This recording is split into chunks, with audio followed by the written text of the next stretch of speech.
if, Black Widow would have come out, or even if they had like a Hawkeye movie. Well, that is in the pipeline. Again, it's a film that it's going to be given to us after the events of Endgame and so on. But we are going to be getting a Hawkeye movie at some point. I know there's been some principal filming going on, so it is in the pipeline. I just don't know when it's coming out. Yeah, and then the relationship between Black Widow and Hawkeye, wouldn't it have served us better if we would have already known their history before the Avengers movies? I think so. I mean, obviously, the purists out there know the backstories of characters via the comics and the literature.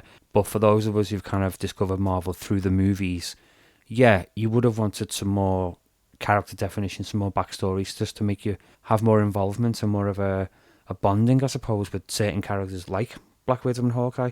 Like you mentioned, they talk about Budapest, and it would have been better to have that reference by seeing a previous film and knowing what they were talking about. Exactly. Are they catering to those old heads that used to go to the comic book shop every week to pick up the new Marvel comic books?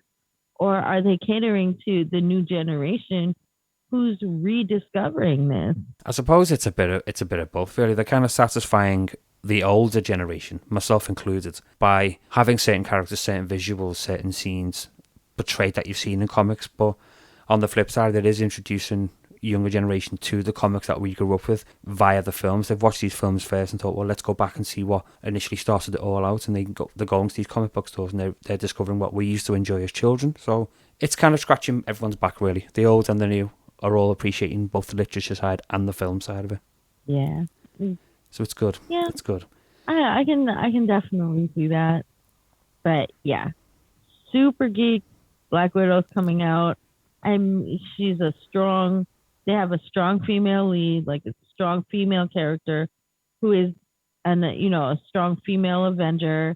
They have Wanda Maximoff who's like super powerful, but I personally am not a fan about the way they portray her. They portray her as this broke, grieving thing that created an entire reality just to cope with her grief. And, like her nervous breakdown really just kind of hurt people. And then there's no accountability. She's just like, I'm going to take the town down now and then I'm going to just fly away. So, I did not like that about her. Whereas Black Widow, at every point, she's like, I did some horrible things in my life. The Avengers is the best thing that ever happened to me. I'm not that person anymore. We get to see her grow. Yeah, since she cameoed in Iron Man 2, I was a bit sort of skeptical at first when I'd seen that they cast Scarlett Johansson, but she's really made the role hers. I mean, I couldn't imagine anyone portraying it on screen, Black Widow, I should say, other than Scarlett Johansson. She really has made that role hers. Could you see anyone else playing that role? No, no way. Like, I can't even. I played the recast game on another podcast, and if he had asked me to recast Scarlett Johansson, I wouldn't have been able to. It's impossible. She's definitely the person for the job. Definitely. I love that she's a main character and standalone strong female character, because we do in Black Panther have Shuri, the girlfriend who was a spy. I cannot remember her name. And then you have the leader of the Melange, right? Yeah, okay. But they're not like main character. I mean, Shuri, sure, but she's the supporting actress in Black Panther. I love that Black Widow stands alone. Yeah, definitely, like you say, a strong female lead and one that's worthy of her own movie. And it's nice to have characters we've never seen before, like the Red Guardian, a Russian Captain America equivalent in the film. Someone that I've seen in certain comics from back in the day. But yeah, it's going to be interesting to see how he's portrayed on screen. Yeah, my fiance was saying like he's really excited about that. We dive straight into one of the most mainstream franchises of, dare I say, all time, albeit of this particular decade or century. Marvel taking over a lot of things at the moment. It's branching out into franchise spin-off after franchise spin-off. Now, this whole chat was initially instigated because of a certain car-based franchise that has just had a new release. And I am referring, of course, to the Fast and Furious saga of movies. a bunch of movies that I feel have run on and have done their time and more. And in my opinion, I'm very surprised it's warranted that many sequels. I mean, where do I start with Fast and Furious? I am a fan of the first movie. I want to say that now that I did like the first film. I love the premise of it. I love the idea of it that you're not gonna not want to watch a bunch of criminals who've got amazing cars who do really well choreographed crime and have an FBI guy infiltrate the gang with his own car to race and compete and so on. Great. Okay, you've got car scenes, you've got action, police drama, shootouts and whatnot. Everything an action fan wants, and then you put the plot in and the storyline and the in brackets acting, and then you're left with a blasé movie that warranted another 8 sequels. 9, actually, because I know there's a 10th one coming. No, it What? does not warrant 9 sequels. I know, I don't know what I'm saying. It doesn't. It doesn't. I mean, the first Fast and the Furious, I was with it. Yeah. Now the second, Too Fast, Too Furious with Tyrese and when they first introduced Tyrese. Oh yes. I was like, and then they had the girl. What was her name? The actress's name, Eva Mendes. Oh yeah, Throw Eva Mendes into the mix, and I was just like, "What is this?"